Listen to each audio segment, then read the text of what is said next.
hopefully. And first thing I noticed in my 5-year plan is we need a better way to present media in this room. It's a little hard to see, but that's basically a layout of the city locations.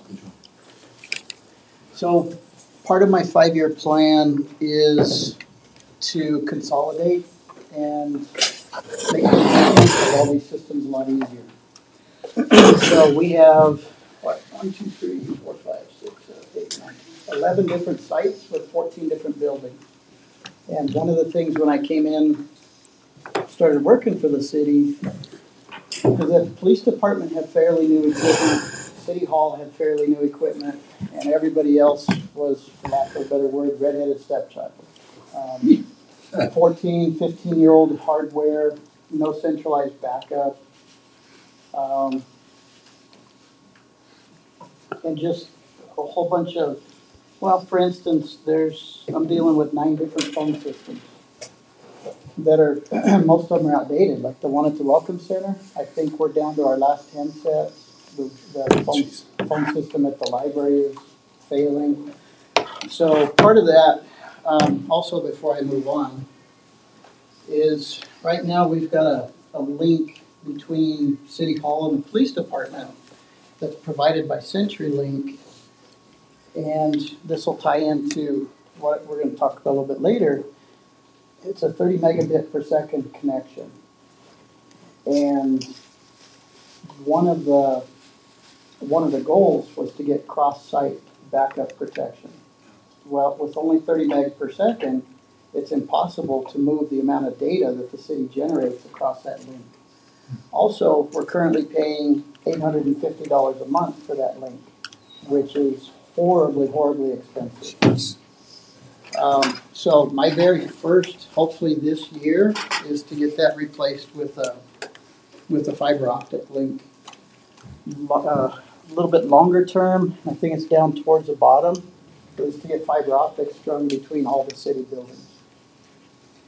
So if we can tie all these buildings together, right now I've got 2 backup appliances for disaster recovery. One sits at the police department, one sits at City Hall. So the servers that are in those 2 locations are covered, but I don't have anything set up for water department, power and light, power department.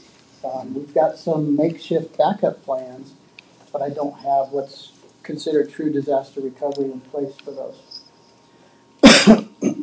So just quickly down the list, we've got a short telephone system at City Hall and Police Department. Nobody else in the city's using it. So if the mayor's sitting at the City Hall and he wants to call, I don't know, call Dean at the shop, you have to dial the external phone number. So most of these sites have limited phone lines. You may get a busy signal, you may not.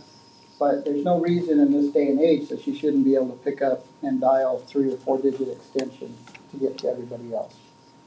If they're part of the city, they should be part of the city. So my goal is to replace all these outdated phone systems and get everybody current on the ShoreTel.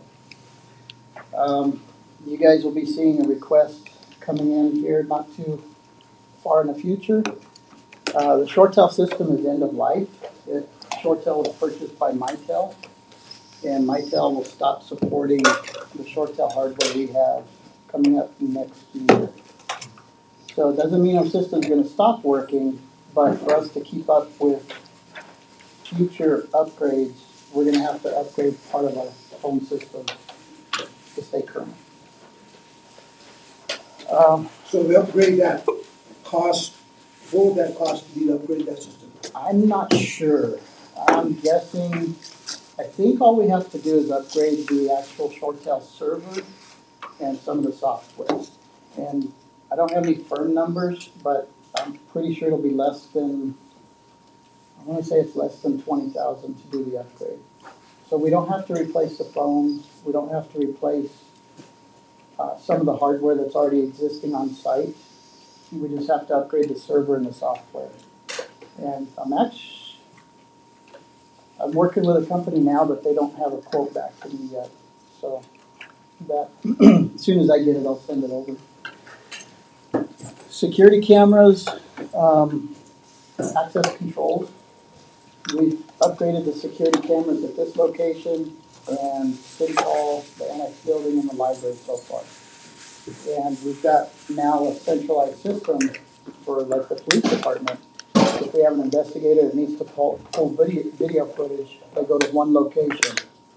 Previously to upgrading the camera equipment here, you need to pull video, you'd have to come here and pull it, just stick it on a flash drive. What I'm saying, before you go too long, just your good old don't have to depart here shortly, he has a video appointment, so. I am hoping I can be in, they'll do this and I'll be back, but I'm not promising. Again, centralized management, security systems. I've got a rack of keys that doesn't even include all the locations. We should have a way to do a badge or phone swipe to get into any of the buildings. We're currently looking at doing access controls at City Hall and the annex buildings.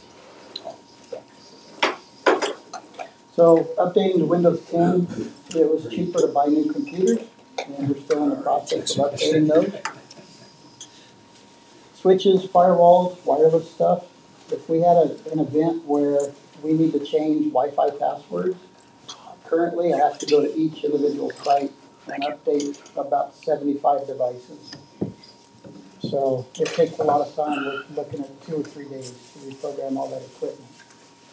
Where with centralized managed networks, it's a single button, about 15 seconds.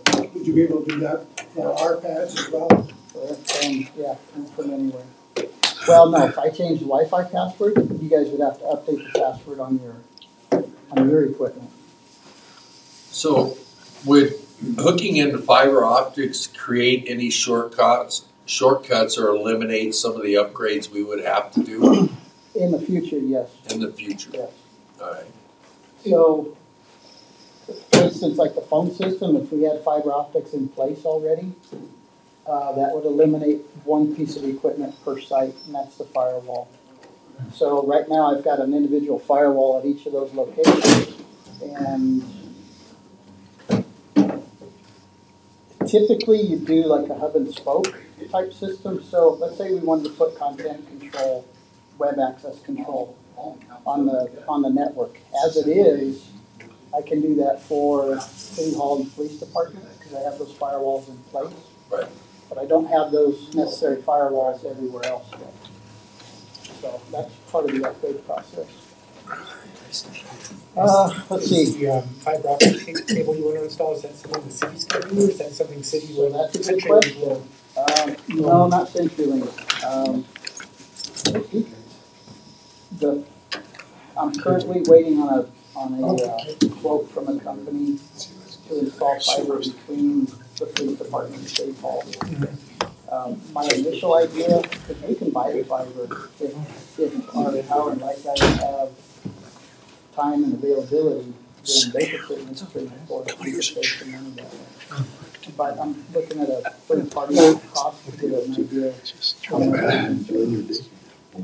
So the rest of this kind of all ties in together.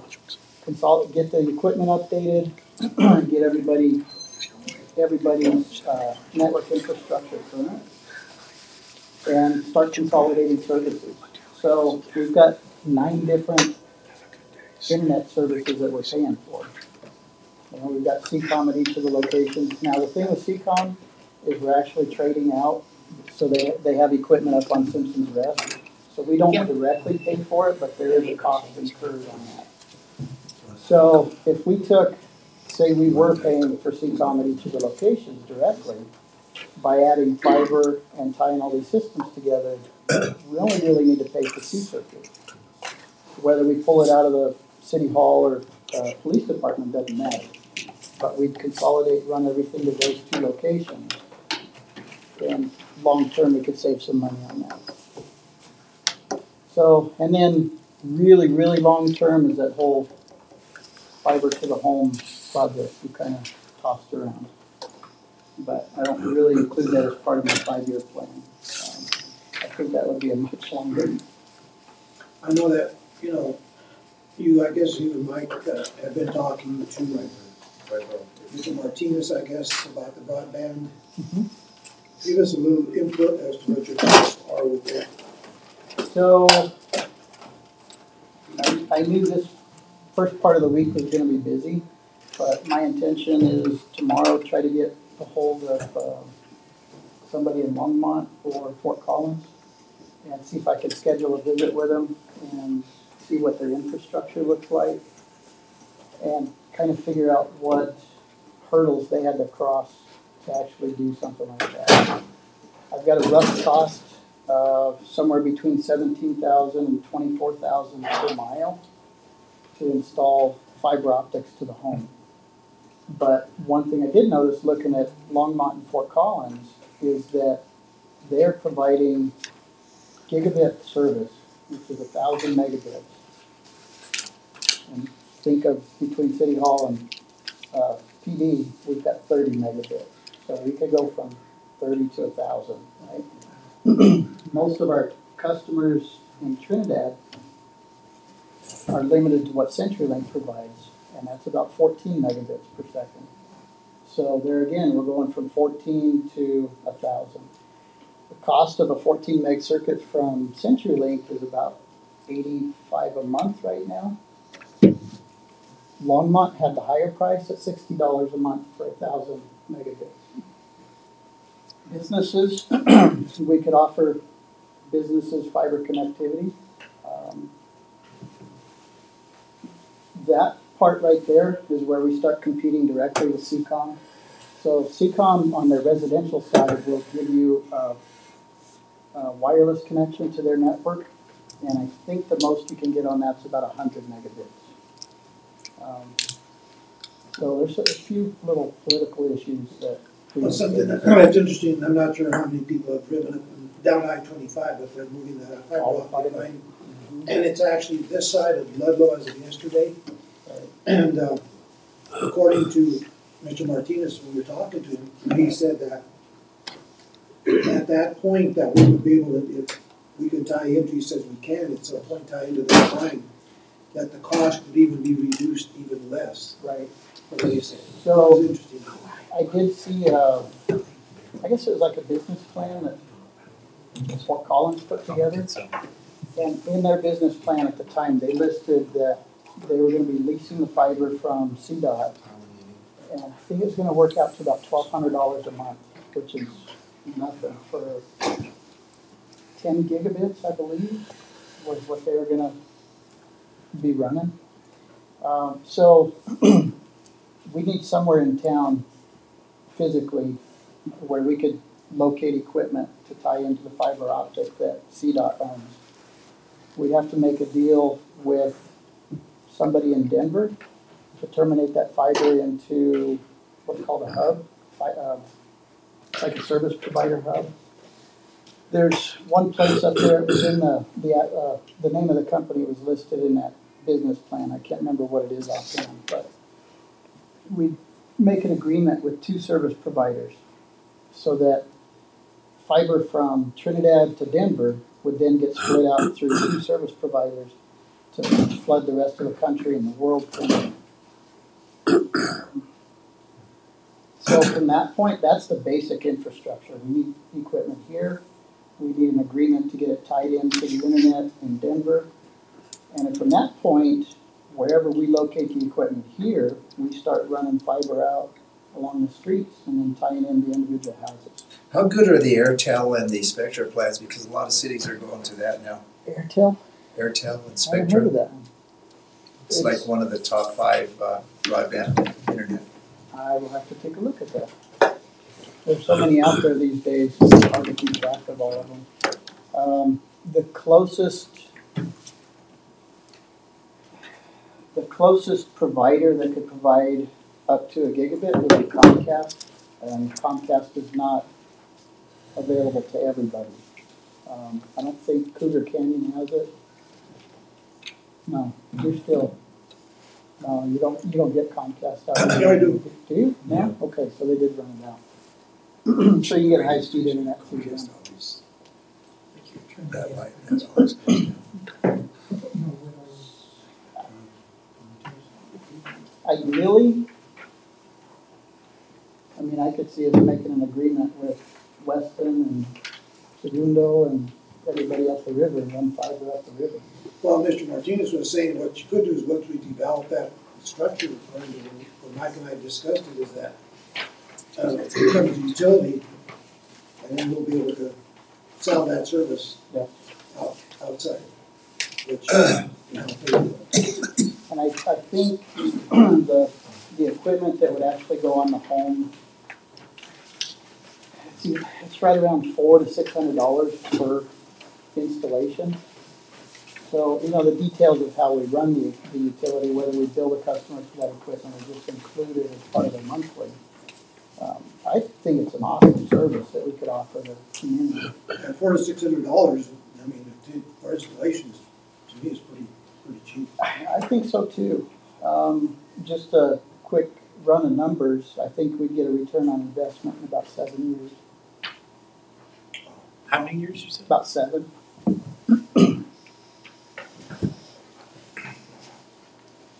So, and it'd be a fun project. Mike says I need other hobbies, but. Unless you guys have any questions, that's pretty much all I got. So consolidate and upgrade. That's the goal. Sure. Good. Mine's kind of particular, but I've always been curious why we all have the same, we use a Gmail account for Trinidad documents or something like Yes. that. Is that safe? Is it something that we should do? The quick answer is nothing is safe. Everything you do on the internet's taken with, that's like when you get in your car. You take a chance every time you get in your car, right? So everything you do on the internet, you take a chance with it. The vulnerability there is if somebody outside this org gets the password or cracks the password. But whether, how many are on the council? 7. 7? Is that when you change the firewall? No, the firewall wouldn't change that. So let's say you guys have one account that you share for these devices. So we've got one password shared amongst 7 people that still goes to the same pool of data. If we split it up, do 7 different accounts, and one of those accounts gets compromised, that still goes to that same pool of data. So the threat is, it's kind of a wash in my eyes. I just have never seen, it seems strange to me that we're a city and we use that. I honestly couldn't, I don't know why you guys are sharing one account. I would have set up 7 individual accounts. So the issue there becomes if Mr. DeBono goes in and forgets his password and gets a password reset, it resets the password for everybody. I did that once because Yeah, I I had know. no idea what was going on. I kept getting all these emails and it said somebody had tried to change the password, so I changed it and then Right. I was just like, hello. I think it I was was supposed to, I was trying to save us all. either Roger or Desiree that called me and said, hey, we can't get into this account. So, yeah. Going forward, I'd probably recommend we do 7 individual accounts.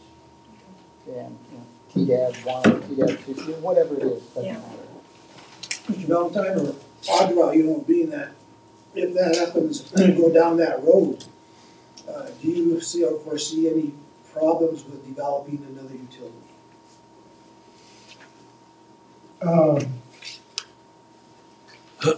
None that developing a utility wouldn't take. There's going to be some challenges. But I think that's, if we go down that road, that's exactly what we need to do is, you know, create a department and we'd have our own ISP, right? We'd be our own internet service provider. We So would be our own provider. And I guess what we would look at as a council, like you said, that return on investment to make sure that it would be able to pay for itself.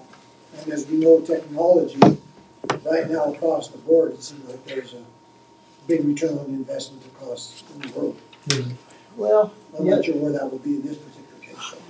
you know, the other thing I'm thinking about is if we're really looking to attract outside investments, for lack of a better word, we want people to move to Trinidad, we want businesses to move to Trinidad. What better way than to show, hey, you need internet access, we can provide you 10 gig of internet at like $300 a month. Or you want to move to Trinidad, here's a gigabit for $60 a month. And that's a heck of a deal when you, so Comcast, I had a 250 meg circuit, I believe I was paying $125 a month for it. And that was barely enough for 3 people in the household. So if you have a larger household, cell phones, tablets, everybody's streaming different things. Or if you're like my nephews, where they're playing video games and they're streaming YouTube at the same time, which I flat out do not understand. Multitasking. Well, that's what they say, but I think it's just building that ADD thing.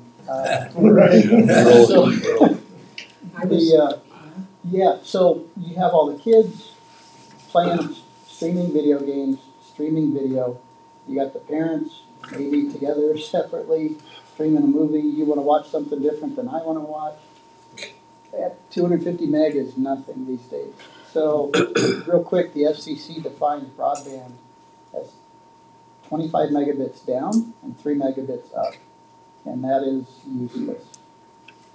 You can do email. I'll put it this way. If you have a 25 meg circuit, you're not going to watch anything from Paramount Plus or HBO Max because they want to force feed a 4K signal. So it's, I'm sorry, Mike. Yeah, so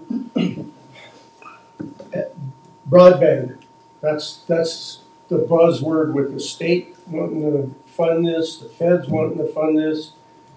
Economic Development SCED is trying to do something where we got granted the regional planning grant from DOLA between Huerfano, Trinidad, Walsenburg, Los Animas. Broadband has come to the top. It's coming at us from all directions, and I really like the idea of creating our own, of tapping in. Mr. Martinez put us in touch with Mr. Pfeiffer from the state, who's in charge of that.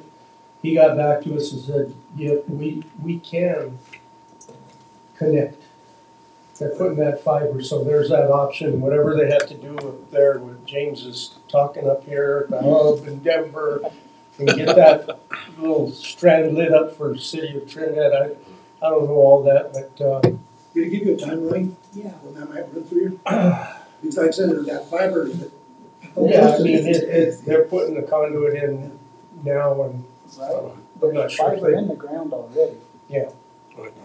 But, Mike, what are your thoughts on, I mean, I get a broadband good, not broadband bad. But do you think the city ought to be in the business of broadband? Is that better left to private sector stuff?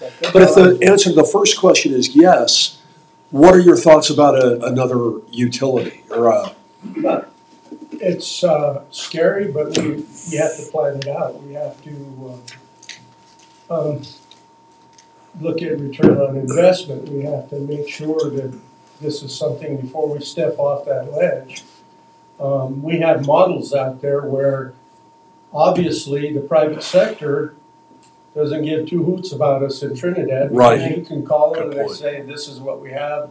You know, CCOM, they bring fiber in, but then you bounce off of Citizens Rest, and if there's 10 customers on that, your bandwidth, yeah. You don't get what they're saying you're purchasing. There's a lot of benefits to, and I don't even know what it would take fiber to the home. I've got maps on my desk to sit down with Dean and James and kind of map out if we ran that fiber loop and caught businesses at first, Yeah. what would that mean? We have the equipment to, and we have our poles to hang fiber on, so it's not like we can't do that. Fort Collins, Longmont, they fought the same battle. Now Longmont, my understanding is they're number one in the nation for providing high-speed internet. Wow. As a, yes. Yeah. You know, if we And look it's not at, regulated, by the way, right? It's not like, you have your Public Utilities Commission, and your gas, your Wow. PVC, and all that. Yeah. It's kind of out there right now. I'll be damned. and you know, there's two things here. One is providing a low-cost service to the businesses as well as the citizens of the community. So that's something that I think is really, really important that we look at. So to me, it's an obvious way to go if it fits within, or we have a good return on investment. I think that's really important.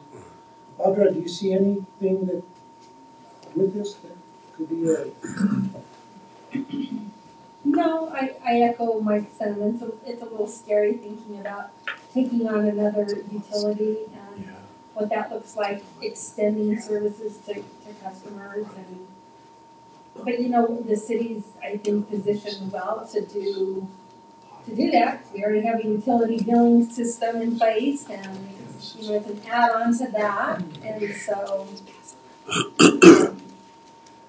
well, and the other thing too is the second part of the thoughts are that if we're going to attract new business people to the area,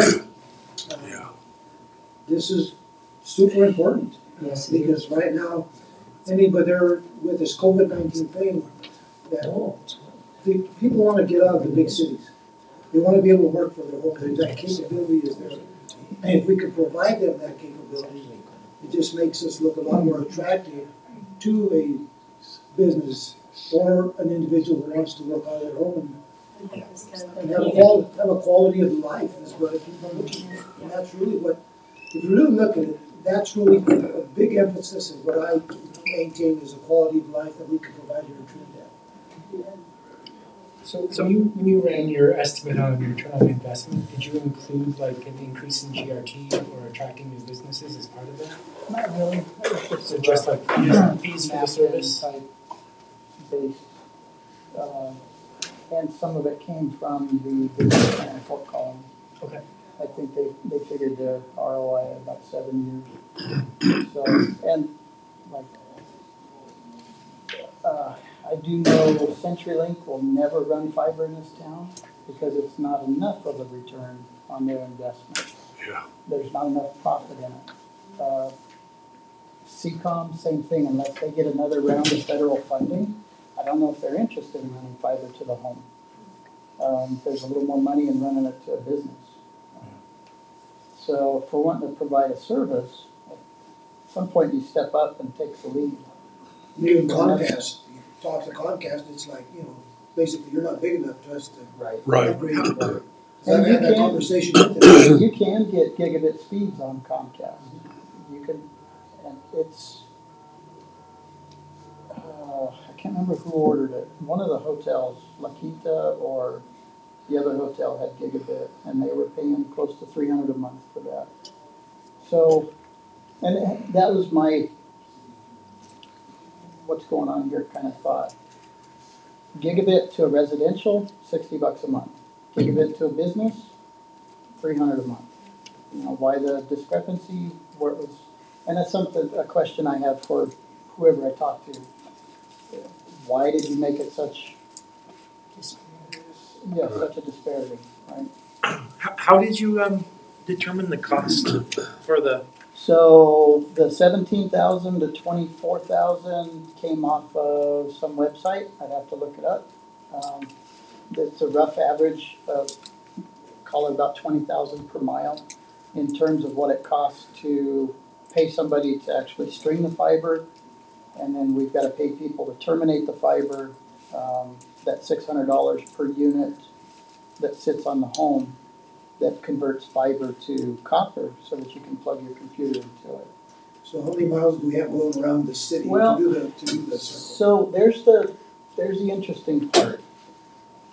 We can run fiber up to about 10 kilometers before we have to run a booster to amplify that signal. So realistically, we could run one fiber string all over town. But if we get a semi-truck that snags that line and cuts it, then the town's out. So it turns into where we need to, that's where Mike was saying, we need to take a look, where's a good place in town to set up this centralized location, and where do we need to run the fiber so that if something does get cut, we have the least amount of outage, or at least number of people affected by an outage. Would it be feasible to those potential areas, like I said, a truck, to maybe run underground in those particular areas?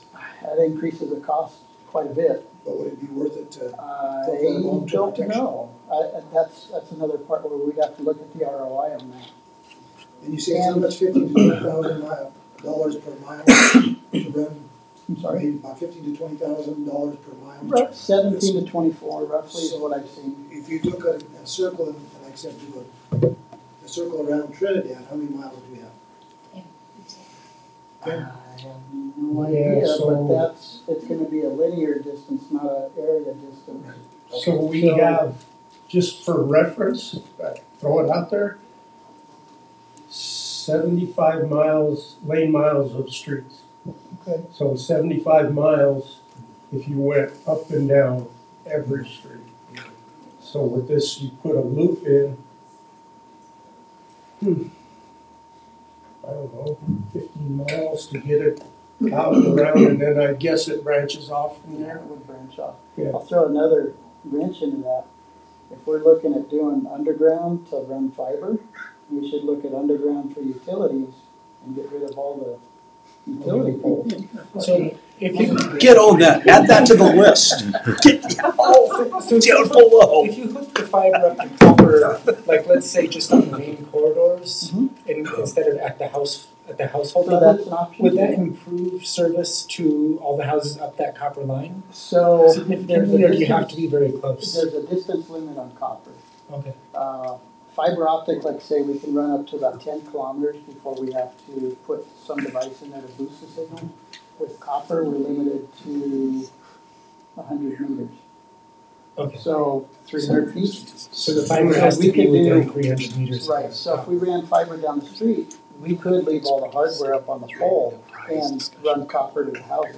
And that's certainly doable, as long as we're within that 300-foot distance. So we'd have to have some piece of equipment on the house to connect copper to copper, and then from that into the house. So each device you put in there to boost that signal gives you another 300 foot. Yeah. But that's the kind of the idea behind running fiber to the home, is we're not tied to, we're not splitting technologies. We run fiber and then our job's over. It's up to the customer to plug their copper into it. Something else, that's negotiable, but that's an option. I have a question. Sure. Totally off of what everything you were talking about now. Council knows, because I had a meeting with CIRSA, Mhm. and they're saying that cyber liability claims are really high right now. Yes. If you gave our system a grade for security from ransom, Do I have to look at you when I do that? well, I mean, it seems like they're after the big fish when it comes to ransom. No, they're after anybody. They're after anybody. Okay, we'll work with this. Let's say they don't Okay, like little fish so- as much. What's our threat vulnerability then? I would give it, as an overall, C plus, B minus. Nice. So, the reason being is I don't have hardware in place everywhere that can provide the security that I would like. That consolidate network hardware. I ordered a bunch of Fortinet firewalls a couple months ago, and Mike will be seeing a PO request for Fortinet switches and Fortinet wireless access points. So that ties it all into one system, so that from anywhere I have internet access, if there's a threat, that system can detect it. Say you get a virus on your computer, that system should be able to detect that virus and shut down that link to your computer. So that it's only, so that your computer doesn't affect everybody else's. Right now, if we got a virus at one of the utility departments, water, who's over there? Water, power, and light, and the power plant. So they're all on the same network.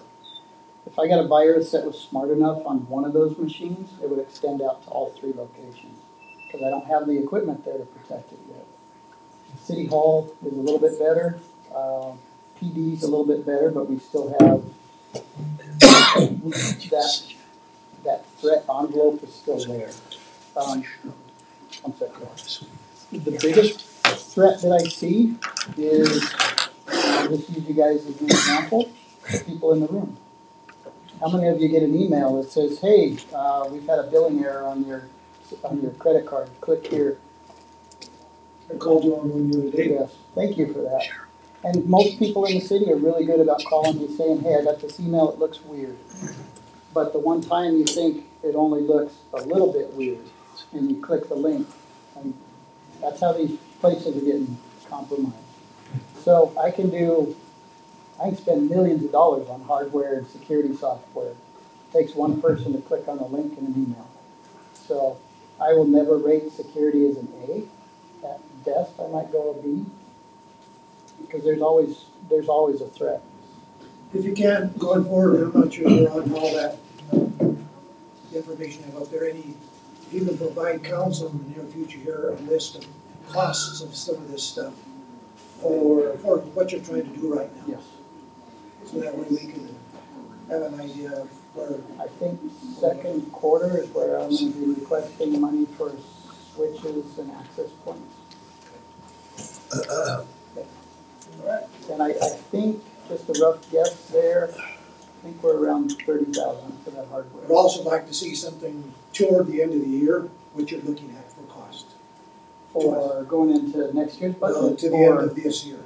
Okay, let me make sure I got this straight. So, cost projections for the equipment I want to buy this year? Yes. Yes. You can get that information to us so we have. Actually, switches and access points are the only thing I'd intended on getting this year. Okay, let's go ahead and Yep, take about just 15 minutes to just to kind Thank you of guys. unwind here a little bit. You're welcome. Oh, be right back.